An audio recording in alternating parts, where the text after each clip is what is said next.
Hello, everybody. Hope we're all doing well. Welcome back to the Esports Rewind podcast number 5, as we have just found out. Yeah. So we survived, Zan. Welcome back. How you doing? We're still here. Haven't been canceled yet. Yeah. Which apparently this week is a whole other topic of YouTube stuff being canceled. Whoa, dude. You can do a whole other podcast on that. Luckily, we're hanging on for episode number 5. We hope you guys all enjoy. Anyone new? First of all, thanks to all of you guys who keep on coming back. Each and every episode, I believe, is now breaking 1,000 views. Put her there. Pretty consistently. As per usual, thank you all so much. Yeah, seriously, thank you guys very much. But we were just talking about this, me and Zan. This week has been insane, so we hope you guys all enjoy. Do you want to get into it? Yeah, let's do it. Let's freaking start. So, Zan, I was going to start off with a little bit of a fiery one, but I think all my stories today are pretty... Everything is fiery. So let's just jump right into it. I want to talk about High Sky. All right. I feel like people are going to start to realize, Jake, you've talked about the same 3 or 4 stories from back-to-back-to-back weeks. You know what, actually, before we get into it, I just want to throw it out there. I think we may have been the first people to realize his Twitch was down. Oh, yeah, I noticed that too. Yeah. You guys obviously don't know the background details here at the office. Obviously, we work together, and it was the day that I was going home. I just left the office. Like 5 minutes before we realized. Zan had said in our group chat, I think High Sky's banned, and then it was like not until 7 or 8 hours later where people started realizing like, oh, he's banned. Yeah, it wasn't even that. I saw like most news outlets that were reporting it were reporting he was banned on the 5th. Yeah. And we caught it on the 4th. Yeah. And so hey. I was like, I should have turned the car around and covered it right away. I was low key debating, like, maybe I should just grab my DSLR and like my tripod have and Zan hop in here. just go. Hey guys, it's Jake. I might look like Zan, but I swear I'm just I'm doing something different. My hair. The lighting. Okay, we're getting off track. Yeah. Back to High Sky. Yeah, you guys somehow do not know of his backstory. We've been covering it here for probably 2 to 3 weeks. He has now finally been banned on Twitch. This kid is a rebel, Zan. He's a maniac. And we talked about last week, who do we blame? I think we just both agreed we don't blame him. Of course not, yeah. But things have continued because now he's banned on Twitch. He's began streaming on YouTube. With his mom. With his mom because of a whole nother story. There's a new YouTube streaming policy. So if you're under the age of 18, you're a minor, and you have to have your mom or your dad or an adult figure. Is it 18? I think it might be 13. It's 18. Oh, so, wow, yeah, really? Yeah, they jumped it. Yeah. So that's wild. You can like, stream actually. it at the age of 13. You just have to have an adult on YouTube, not on Twitch. But now because he streamed on YouTube, he broke Twitch terms of service again. Because if you're a Twitch partner, unless you get a special agreement with Twitch, you can only stream on that platform once you become a partner. I did not know that. Yeah, wow, so he got a that's temporary wild. ban for being underage. That's breaking TOS because he's not 13. Right, then he broke it again by streaming on YouTube. And not to mention, he's going to be in Friday Fortnite. If you guys are watching today on Friday, he's going to be in Friday Fortnite. He's still competing? Where you have to be 13? I'm like, dude. UMG, my guy, what are you doing? He is such a little savage, but at the same time, you got to wonder, who is telling him that this is okay? Because there are going to be future repercussions. It's guaranteed. Who's telling FaZe in general that all this is okay? Yeah, and I just sent you before this the tweet. Yeah, I hope we can show you as well. The FaZe president or one of their higher ups, of course, High Sky has now admitted himself he is 12 years old.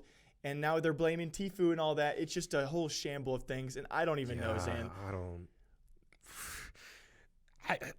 What do you even do with this situation? Like, FaZe is, they could have saved it at one point in time. I'm now convinced they've shot they're openly admitting to it. They're shooting. It's like they keep stabbing their leg and going like, I know it's bad, but eventually I'm gonna get something good out of it. Eventually, me stabbing myself is gonna get something good. Yeah. Eventually, money's gonna come out of the hole instead of blood. It's like right? I don't.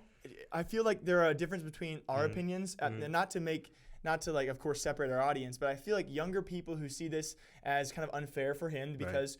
Let it be said, if this is a precedence where he becomes the rule changer, where they change the rule to drop to lower ages, good for him. But as of right now, there are rules to follow. There are rules to abide by for a reason, and there will be punishments with that. So to me, it's just like, how far can they keep on going before someone like Twitch or UMG actually says, hey, like I think we've said it publicly, what you're doing is illegal, but I feel like he's been avoiding all of this somehow. I feel like, okay.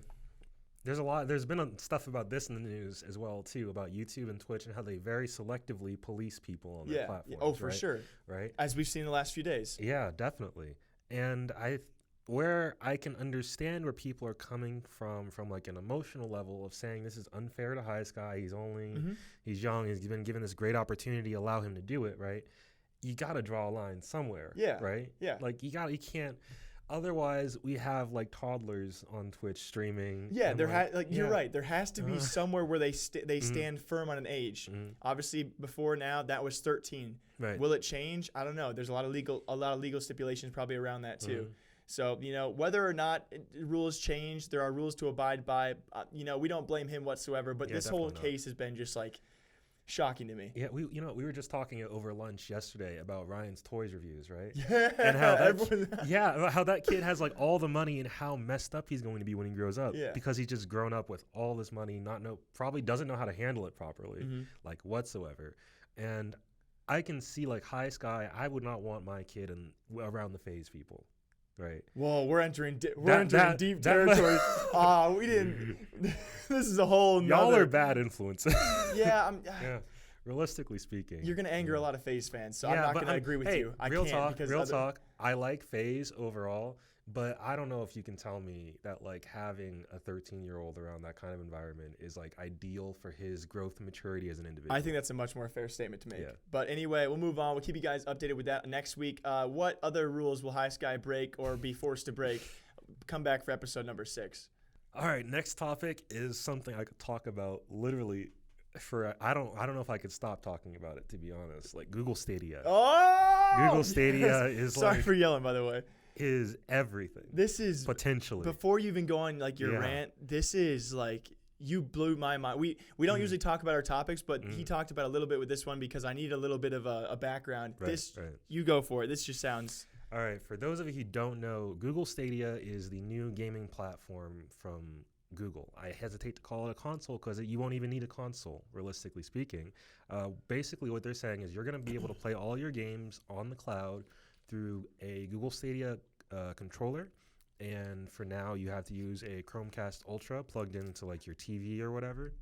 And basically, you stream any game on their library with no pressure put on your hardware. Yep. So you can stream to your phone, you can stream to your computer, even if it's a trash computer. You don't need a gaming PC anymore if things work out as the way they're saying. Like, All you really need is the internet. Yeah, and you don't even need like that great internet. Yeah. Like they were quoting 35 megabytes down for 4K, 60 FPS, no latency, which means really, really good. Yeah. That is like layman's terms. Yeah, in layman's Really terms, that freaking means good. you're playing at super high quality levels at like the average.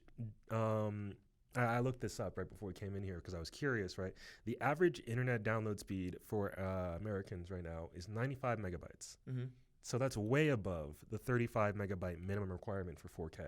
Was it a download requirement, not upload? Yeah, just download. Okay, I 'Cause was gonna that's say, all 'cause you're for doing. up, You're that's not what up, you're- you're Usually not, your worry is up, but if it's only down, I mean it's that's only down. Yeah, almost everyone should have that. Yeah, and they were saying like for 720p, which is what a lot of people play in 720p regardless because most TVs only really go up to 1080. Yeah. They were saying for 720, you only need 10 megabytes down. Yeah, which literally, Yeah. if you have internet and they're not giving you 10 megabytes down, That's you an need issue. to probably reconsider who you got internet from.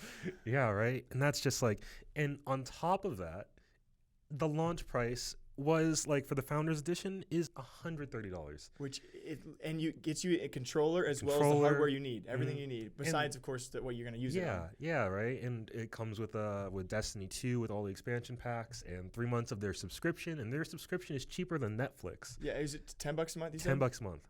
And within 30 minutes of Zan telling us about our team about this, I think we all bought it. No, I got it. Pete and I were watching the live stream. Maz As got soon it. as we had a link, we were like, buy. So you need a referral link because Yeah. you've already sold 4 copies. It just looks impeccable. At the same time, they've also been preaching this 4K 60 FPS no latency for several months. So when it first came out, people were like, but now they're reassuring us like, hey, we can do this. I mean, they got so many big names to back them from the game industry, and these people have like dev units. Yeah. So they've seen it, and obviously it works for them. Otherwise, they wouldn't put their name behind it. And I'm sure there will be some issues, but like I feel like we're just so hyped on the idea, we're not going to think about the negatives. I'm just going to take it for what it is. I'm thinking about all the negatives. I've got a list of the negatives. Oh, right you've here. already thought negatives? Yeah. My man. Let's break it down and let's talk about why none of these negatives are actually problems. Oh, okay. I've seen a lot of people on the internet the general consensus is that most people aren't really that excited. Oh, really? Yeah. Interesting. I've been very surprised about that. Yeah, right. People are okay. I'll just I'll go down Go the with list them, of what problems have, right? Initial problem, not being able to play your games offline.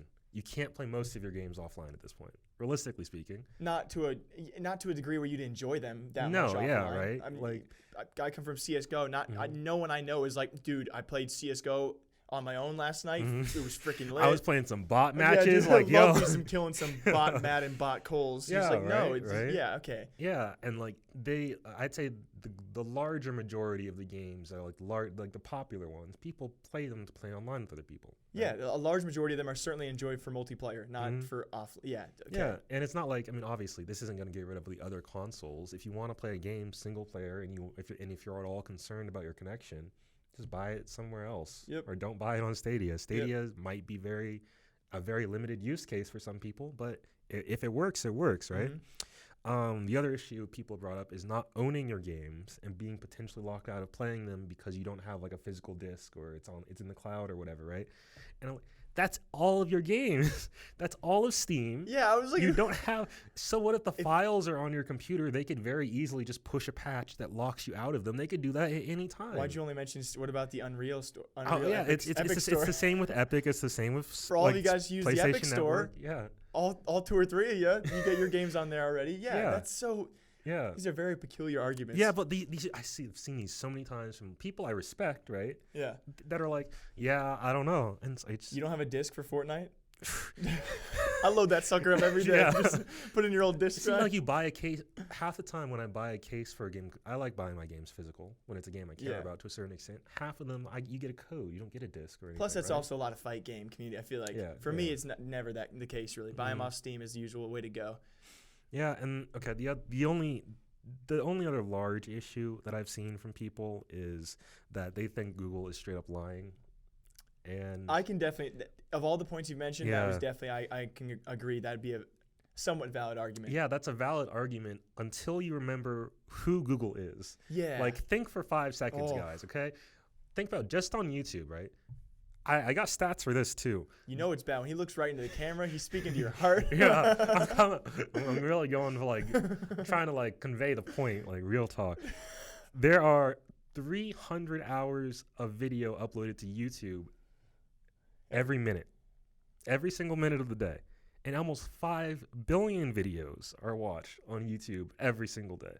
If Google can handle that, they can stream a video game. They can handle quite to a like, bit. Yeah. You know, like they have the infrastructure in place.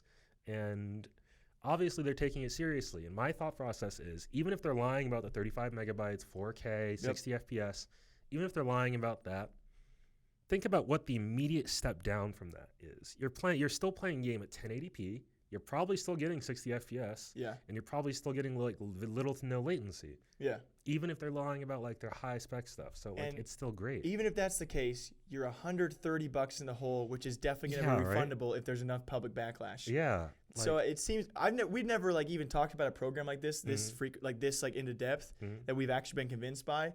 To me, it seems like a very easy risk to take. I feel like worth it for sure. Yeah. Such a cheap price, such a high offering for potential. Right. And if anything goes wrong, you get your money. What's the worst case? You get your money back and Google stock crashes? Worst case, you don't get your money back, and you still got, like, out of that $130, you still get a Chromecast Ultra, which is $70 on its own. Yeah. And that's, like, useful for literally everything. You can just use that as, like, a really good Netflix platform at that point. You know, like, you've got, even if you don't want to play games on it, it's not a bad option for literally everything else. So, like... So we're sold on Stadia. Yeah. Are you guys? We'll see if hopefully Honestly, it does come true. I want to know if you have any concerns about Stadia. I'm really curious. Yeah. Like any legitimate ones. Leave some comments down below, guys. Give us some valid negative arguments that Zan can actually combat, because the first 3 we just talked about, swing and a miss. No, you nailed it, though. They're trash arguments. Stop. Yeah. My next topic is all about Ninja, the big name man. Yo, all right. I like throwing him in the news whenever we possibly can. Yeah, why not? Why not? I got a couple stories for you, Zan, and the next one we'll probably bring up again next week as well. But the first one, Ninja apologized this past week. Okay, what for? What did he do? So we talked about Fortnite World Cup, correct? In their $30 million event. They're also doing a Fortnite Creative World Cup event for $3 million. So a lot of money on the line. Yeah, still sizable chunk of change. They allowed content creators to host their own events, or I guess you could say competitions, where they would choose winners who would then be going to the World Cup finals. So Ninja, what happened to him is he ran his competition. Whoever selected his clips, I believe there was like 2,500 submitted, but 25 were sent to him by his team or his staff. 25 finalists. Okay. He gets those 25 finalists, and when he does his review video, he only plays 20. So people are like, oh, what are the other 5? Apparently, he disqualified the other 5 that his team had selected for him because he thought they abused one of the rules and they used another player to do their tricks. Okay. So kind of a bit complicated, but apparently there was actually in creative, there was a bot which sent a rocket so players could rocket ride and do their trick shots a lot easier. Ninja, though, did not know about this bot, so he thought they had broken one of the rules and used other players. He just threw them out. So then we got a hold of the clips, or people got a hold of the clips, and one of those 5 was a very, very good clip and very possibly could have won and then gone to World Cup finals for the creative. Right. And so the whole story about this was Ninja disqualified these players who potentially could have gone, made 50 grand or whatever the prize pool was initially, plus what they would have won at World Cup. Right. So Ninja hadn't even talked about this. Then our guy, the Fortnite guy, made a video about this. The Kangarna King. Yeah, the Kangarna King. And actually forced an apology out of Ninja, which I did a video on this as well. And I will say, it was pretty bad on Ninja's part, especially when it comes to cheating a kid out of potentially, tens of thousands of dollars, to not know the rules between, what you should be enforcing and then what your team had enforced as well. It was a very controversial situation. So it kind of just sucked to see the kid even made a video about this, like the fact that he wasn't going to World Cup. And it's kind of crazy to see. We have come to a point in video games where, yes, it was Ninja's choice. He could have chosen anyone to go through, but it was crazy to see that we are now in a point of video games where you make one small bad decision in a competition and you just cost a kid $50,000. Right. Like, that's how much money is on the line in Fortnite, which is insane to think about. It still blows my mind. At the same time, though, I feel like, I would think in a competition like this, right? If at least this is my perspective, if that much money was on the line, I would do everything in my power to make sure that whatever my submission was very clearly within the rules. Oh, you're taking a different take than I thought you would take. Okay, yeah, to an extent, but my take was opposite of yours. Mine was, if that much money's on the line for these kids, if you're a Ninja, spend a bit more than a couple minutes to discuss the rules and analyze the clips fully and then understand the rules yourself. Maybe consult your team and say, is this a disqualified clip or not? Right.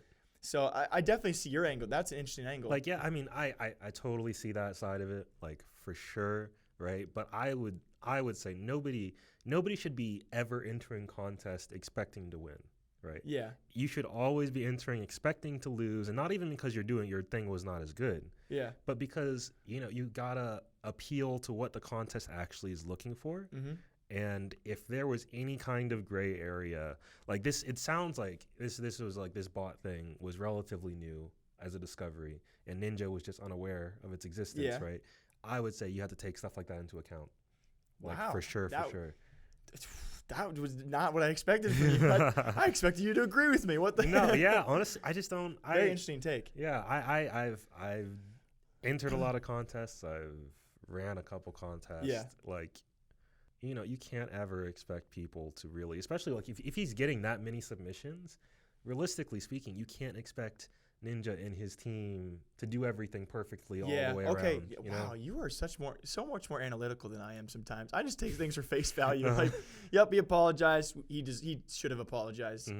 Well, anyway, bouncing off that really quickly for my last story about Ninja. Ninja and Pewdiepie are playing as we speak today. That's very surprising. In Friday Fortnite. Okay, yeah. And so we'll be back here next week and probably with a video and the podcast. Can Pewdiepie even play Fortnite? No, this is all for, as Keen puts it, clout. This is all for clout, dude. It doesn't matter. Of course, right? I mean, PewDiePie? As every adult every adult on Earth has never pronounced his name correctly, which I've never seen PEW and thought poo.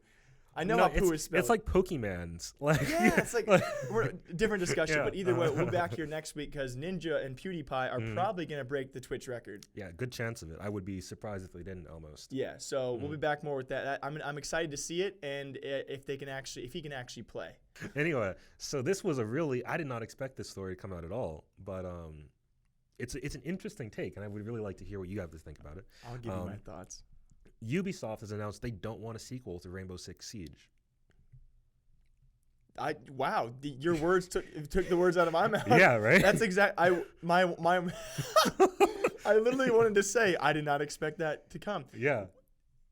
Interesting. Okay, Right? Like you never hear that from any game company outwardly saying like we don't want a sequel. Yeah, instantly that's respect though, because they must really be faithful in the fact they have a really like good game. Wow. Yeah, this was coming from an interview with their brand director actually. Okay. Yeah. He was just like, yeah, we don't want a sequel whatsoever. He provided a lot of really good points as to why they chose not to go that direction. They said they very much want Rainbow Six on next gen consoles, whatever those are, but they also don't want to split the user base at all. That makes perfect sense. Sorry to interrupt No, before you go on. You're good. Like now with them having an actual we get a lot of comments about this. I can't cover it yet, but they have a pretty established esports scene. Yeah, and so definitely. It makes perfect sense, just like CSGO. Once they established with Global Offensive, their latest version, a really dominant esports scene, you don't want to have to try and risk that. Yeah, you're in a good spot. They don't mess with that, right? And they said they, while I appreciate the sentiment, and I very much agree with keeping the user base all together and not scaling it up a ton and changing all the graphics for PS5 and Xbox and such. But I feel like where CSGO works as because Global Offensive was released in probably 2012, 2014. 2012, you nailed it, dude. I did. Dude, that's my guy. My CSGO knowledge. Let's go. Dude, FGC to FPS, my guy. Yeah, so back in 2012. Yeah. Anyway, the game at its core is very simplistic in a lot of ways, and graphics have never been a concern for it. Right? Yeah, because it's very bare bones. Yeah, right? But with Siege, there's so many things with destructible environments and different ways of I don't know, all these different advancements we have with new consoles and new technology that I would kind of love to see implemented in Siege. Yeah, but I don't know. I guess we won't be seeing that if they're not putting out a sequel, but I would like that. Yeah, and who knows what they can actually add with patches, How far can you go with the same game on patches? Because when you look at the original Global Offensive compared to even original Counter-Strikes, but especially when it comes to Global Offensive being out since 2012, they've made substantial moves all within the same game. So it's not, and eventually CSGO will move on. So I imagine Siege will probably take the same route. Maybe they say right now they don't want a sequel. But push comes to shove, when you need a sequel, you're going to put one out. Yeah, if it's got to happen, it's got to happen. Yeah, and I don't know if because I don't really know Siege, but do they have skins as well? Do they have a skin market? Yes. I don't know about a marketplace, but I know they have skins. Okay, so maybe if they do, sorry if we're incorrect, if they do have a market, that's another reason to stay as well, because you can't really, convert those skins to the next game. See, some haven't. You would think not, right? Because nobody ever does it. But now we're finally seeing games that are actually doing that. True. Destiny they've announced they're doing full cross save across everything. Just for everybody who's listening, if you've heard Destiny you're not going to be able to transfer saves from PS4, that's not true. Bungie has specifically said that you can transfer your save from any platform with all of your items, all of your gear, all of your cosmetics. Yeah, and didn't Stadia comment on that too? Yeah, it's Destiny 2 is releasing on Stadia. Day one. Just a replug. Yeah, you get a copy of Destiny 2 for free with your pre-order. Yes. With all the expansions and everything. We need a code. Yeah. Yo, Stadia, if you're watching, Google, please hit your boy up. Yeah, please. Give us code Zan. Yeah. But apparently comments don't even know how to spell Zan. Yo, we got people commenting Zane or Zanny. Yeah, to be fair, at least they're kind of close. Yeah, for sure. At least they like you enough to try. Yeah, you know what? Thank you guys for that. People call me Jack still, so it's totally. But either way, super cool about Rainbow Six Siege, and hopefully, I guess hopefully not going to see a sequel, but we'll see how long they last until. Maybe definitely. That comes knocking around. Yeah, I mean, Ubisoft seems to have a good idea of what to do with the game so far. I mean, it looks great. Yeah, massive respect for saying, hey, we're not going to cash grab. Ready for this? Yeah. No, you'll be in denial. Oh. Dude, don't hit your mic. Sorry. I'm sorry, guys. Pete. Denial. What do you know about him? Denial Esports, you heard about this one? Yeah, I've heard they're terrible people. They're gone, Zano. Hey. They are gone, my man. Good riddance. Going to be a short story for all of us. I'm sure a lot of you guys know about this. Denial. Dude, I've heard about a lot of, we know about a lot of teams. We talked about esports bubble together. Yeah, which we'll probably push back to next week because I don't know what time today. But we know plenty of teams who have come and gone in esports and individual esports as well. Right. Denial is one that I will not miss, and I think a lot of people can agree with that one. Yeah, I don't think anybody will. It's a cursed name, and I really hope that someone does not come back for a third time and say, you know what, I'm gonna make this a good organization. Somebody's about to buy them like they bought Red. Like Nordavin, you know what? Let's buy a scummy organization and try and pay salaries for once. You know what? I know everybody kind of doesn't like them, sure, but but they do have 100,000 followers. Third time's a charm, and we got those followers. Either way, though, their former owner, their former owner, and then their new former owner, both were kind of accused of scamming players in multiple ways. The new one promised to pay old salaries. Some of those were apparently not paid, but a controversial evidence all around the boards. It's now official, guys. Denial is now leaving esports. Once all these contracts expire, the organization will close and all their teams will go elsewhere. Biggest news really now is their CSGO roster was pretty decent. And I think it was a Brazilian organization or a South American team. Okay. And their Call of Duty team had a CWL spot. Oh, really? So some big news. These rosters are going to be available. It does really suck, though, for the players who, although they maybe were not paid the most, they were being paid, and so they're hanging on these opportunities. It's going to suck because there's going to be players for this denial team once they close down who will not be signed again. Oh, definitely. And these rosters might shuffle. They might split up. So good news, denial is now gone. Bad news, it's always going to be this way. Not everyone's going to find a new job. Yeah. Yep. So sorry for bringing up bad news, but it's semi-good. Yeah, I mean, good on the front end. It's semi-sweet. Yeah. Nice little chocolate chip. Yeah, a little bit of sour on the end. Yeah, to round out. A little bitter. Have you heard of the Metarama Gaming and Music Festival? I have not. I know you're going to be surprised by that. Oh, I mean, I'm not. It just got... I'm an idiot. It just got announced like a couple hours ago. Oh, okay. Then hit me with it. No, I've not heard about this. Okay, yeah. So it's actually scheduled. It's coming here. Oh. Yeah, to Vegas. Wait, how do you pronounce it? I mean, I don't know. Realistically speaking, it's Metarama. So I'm assuming Metarama. I'm assuming metagame. Okay. And they're kind of billing themselves as like a gaming, esports, and like music festival, right?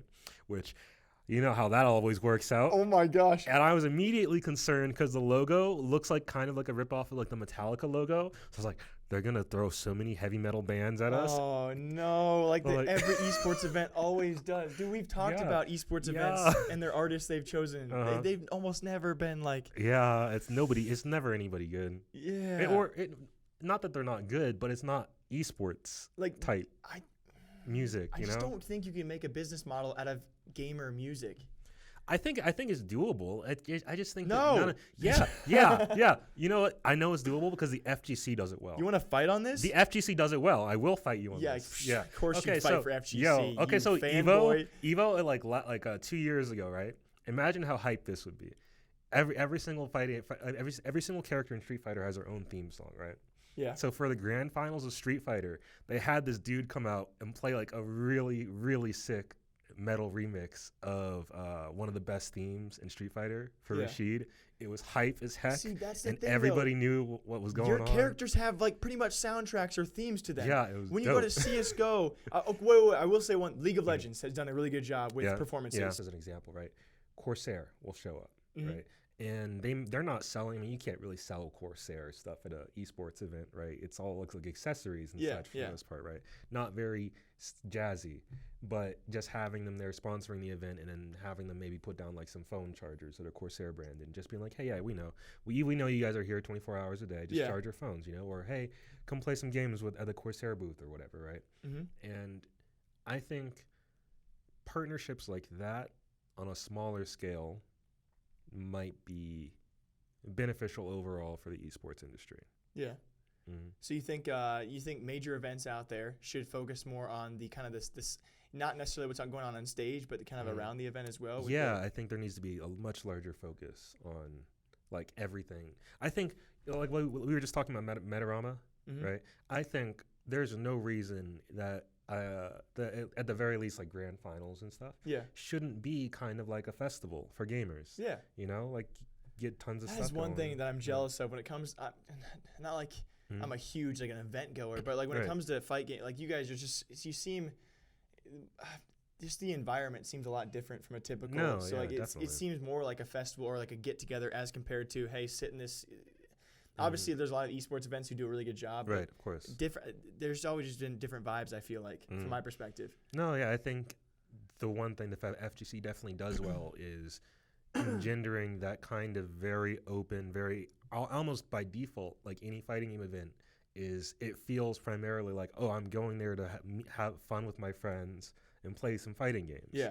And then I'm also going to see some really cool, like, high-level matches from pros and stuff, you know? Yep.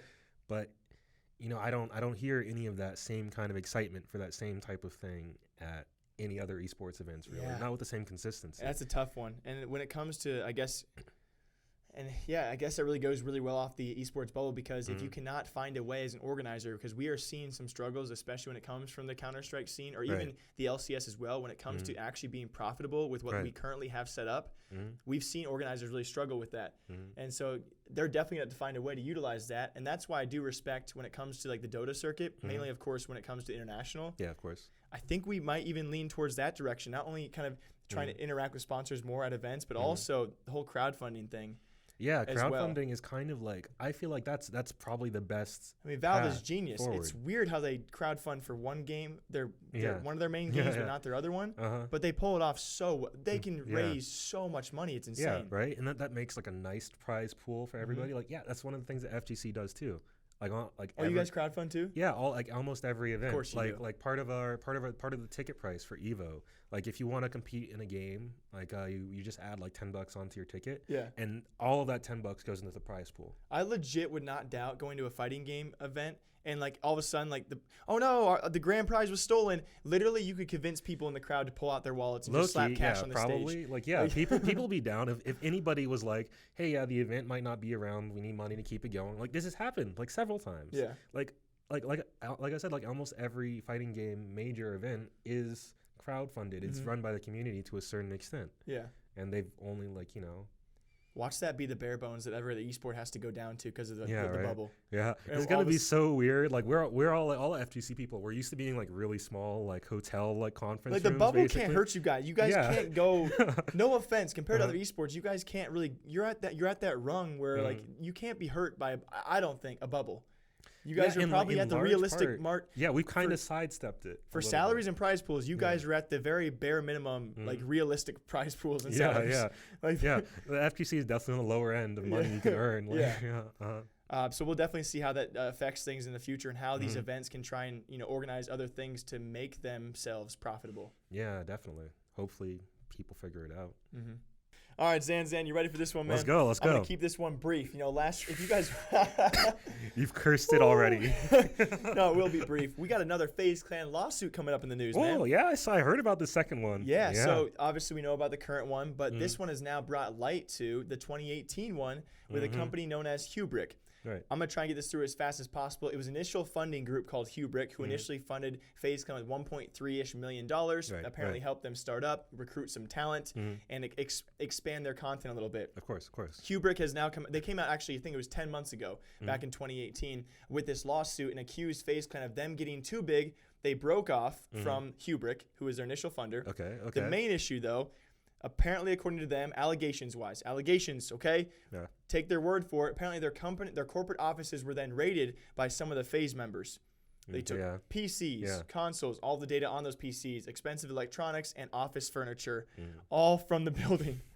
So this lawsuit has now been resurfaced, been going on for 10 months, and they are now asking in excess of $1 million in damages, as well as trade secrets being stolen from FaZe members. Right. And all the while, we've talked about FaZe not being maybe a great influence for a 13-year-old kid. If any of this is true, the fact that somebody at FaZe, like, I can understand why. Maybe I can understand them being in a bar or something and like drinking a lot and saying, it'd be a great idea, bro, if we just took all of our stuff from that office, right? Take all of our stuff back. But like, don't they actually go and do it though? Yeah, I can see like a rally leader, like a rallier back at the house, like, yo, boys, tonight's the night. We break free. Yeah. We take our stuff back. Yeah, we take over the gaming world. Banks are just pacing, like, just giving delivery, like, here we go, boys. You're gonna go here. You're gonna go there. We're gonna break into the crowbar. But with jokes aside, though, I can totally see the other side of things with this company seeing how large FaZe got.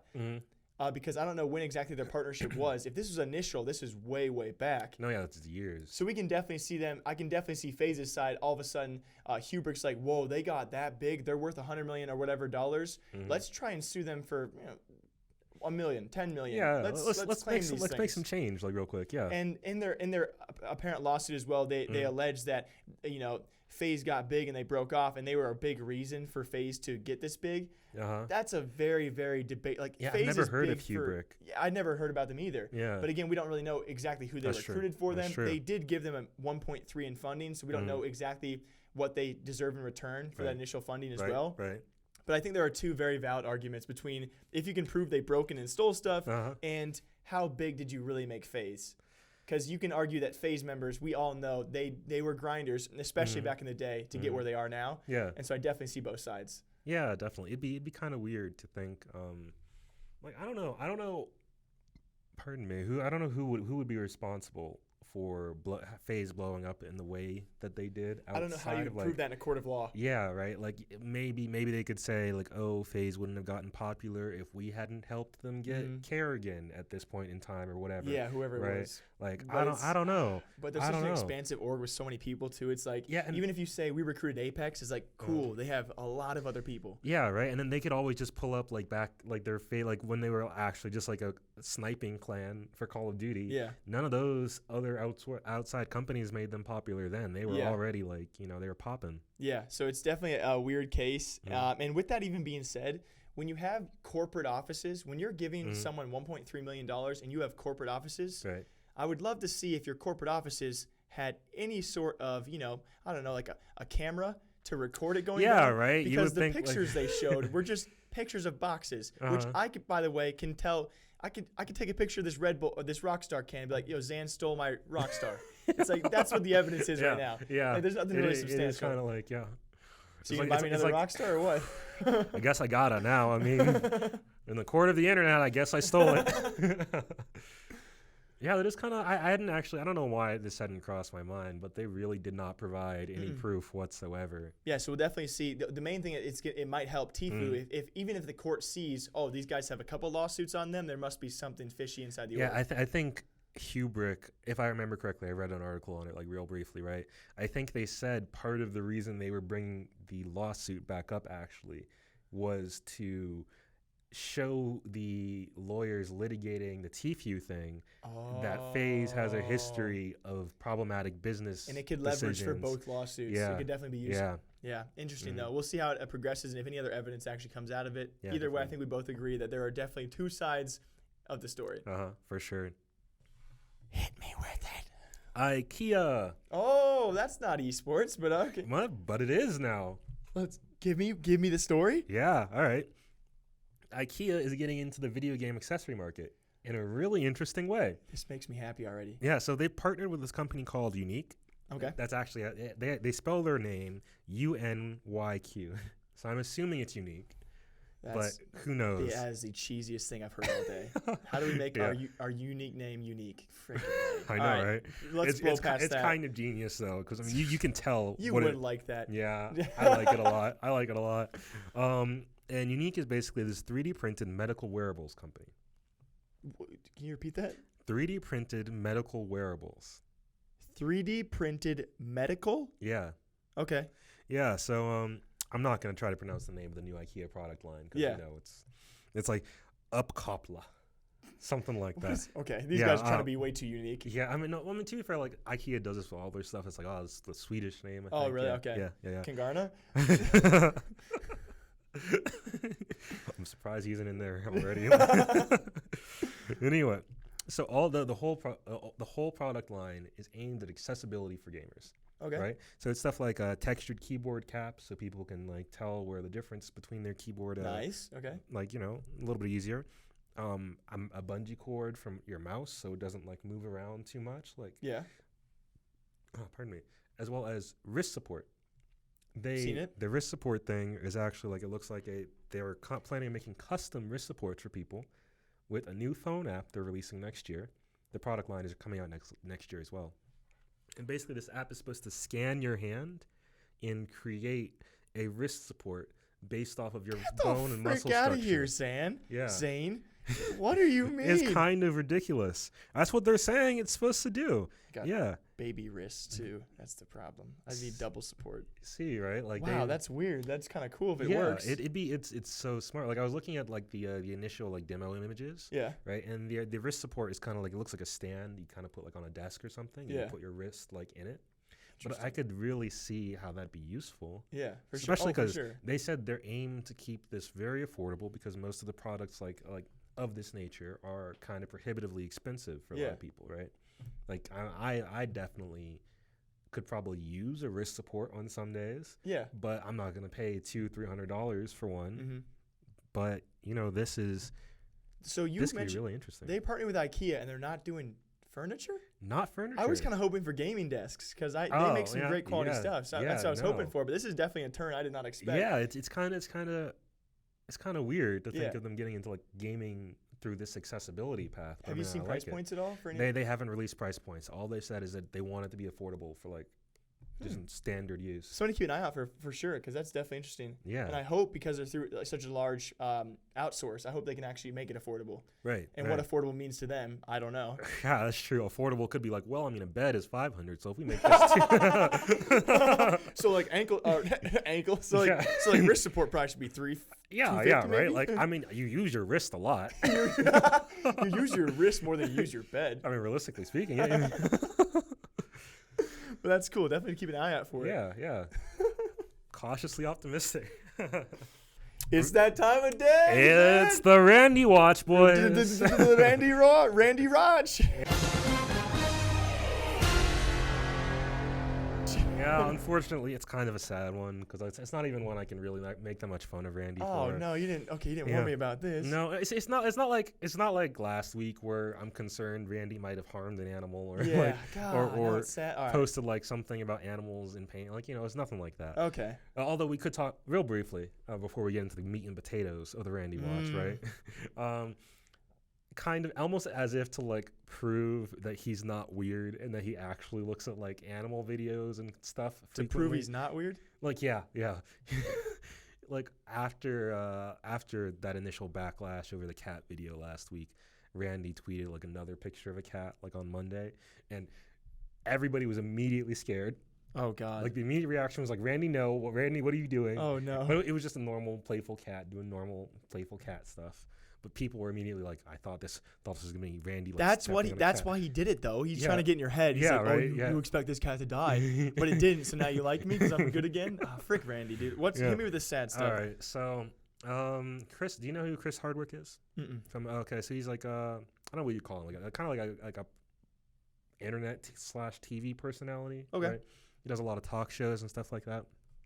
Anyway, there were allegations levied against him either last year or the year beforehand from his girlfriend. Yeah. Like some pretty serious like abuse stuff. Okay. Right.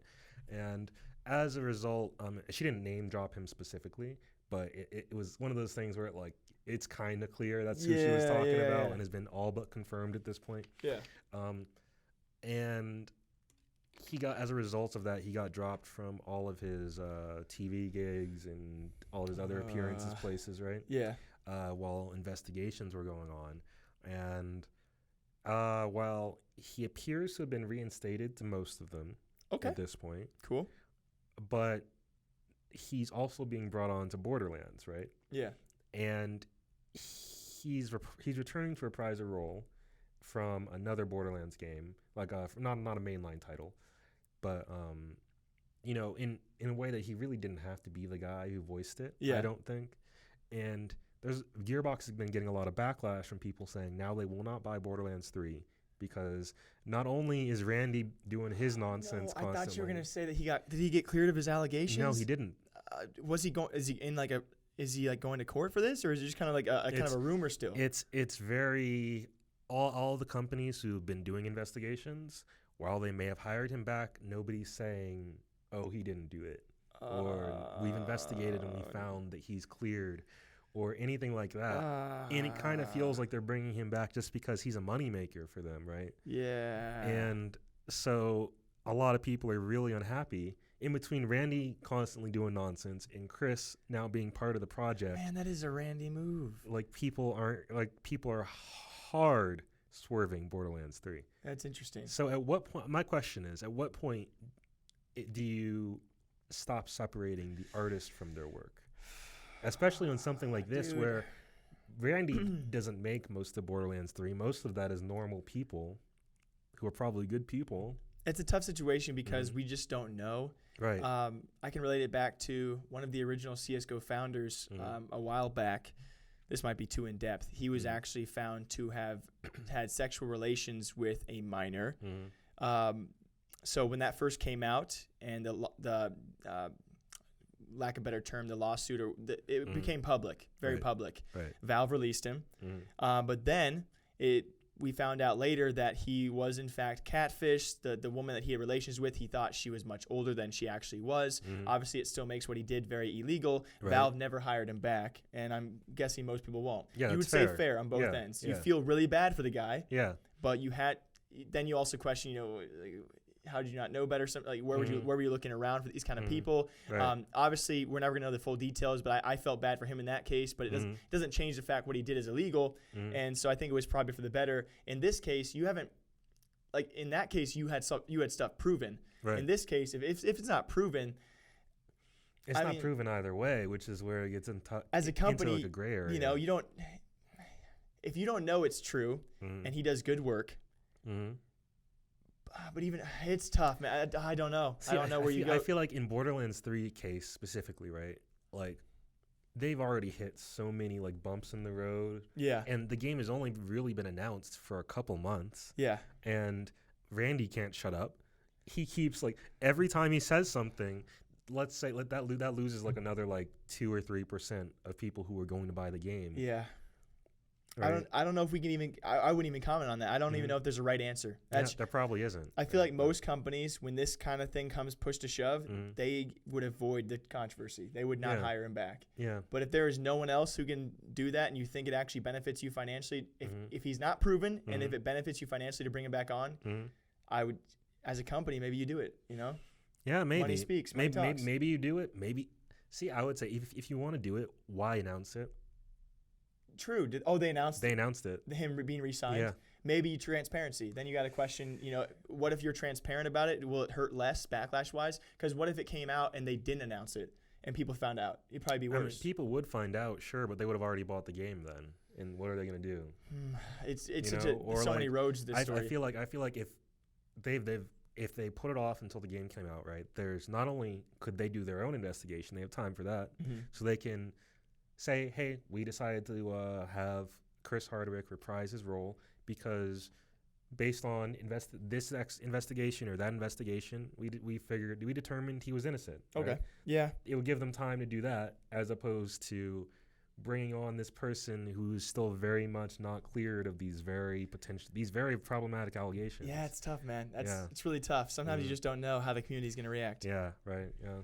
It is a gamble to so some that's extent. Definitely not our best Randy segment, that's for sure. Yeah, it's unfortunate, but I mean, hopefully next week we'll have better for you guys. Yeah, I think he was just being quiet because of the Chris Hardwick stuff this week. That's what it takes to shut Randy up. Yeah, so I'm sure next week he'll be right back on the horse. Oh my gosh! But as always, I think that's it, right? We wrapped it up. Yeah, I think we had a crazy week of stories here, not only video wise on the website, just in general esports. It's been an insane week. Honestly, the past couple weeks, I feel like we've been going for like a month at this point. I'm getting drained. It's great. But it's also like, how long can we keep up so much crazy stuff happening? Yeah, it is kind of exhausting. Yeah. Right? I mean, I like it, though. Don't get me wrong. I like it. It's good. It's good. But I just hope it doesn't get any worse. I don't know what else can happen now. Don't even say that. Just know tomorrow we're going to be like, all right, so YouTube is closing. Yeah. So come back next week, guys, and hopefully we'll have more drama, but kind of maybe going to tone it down next week. But again, there's probably going to be crazy stories continuing here in esports as the scene does grow. Zan, congratulations. 5 episodes, a little halfway anniversary kind of for us. Yeah. As always, thank you guys for watching the Esports Rewind podcast. If you want to come back next week, we're here every single Friday. And every Friday. And you guys can always come back in the comments or Twitter DMs and help us out with stories. But until next time, we hope you guys all enjoy. We'll see you very soon. My name is Jake. I'm Zan. This is Zane, and we'll see you guys next time.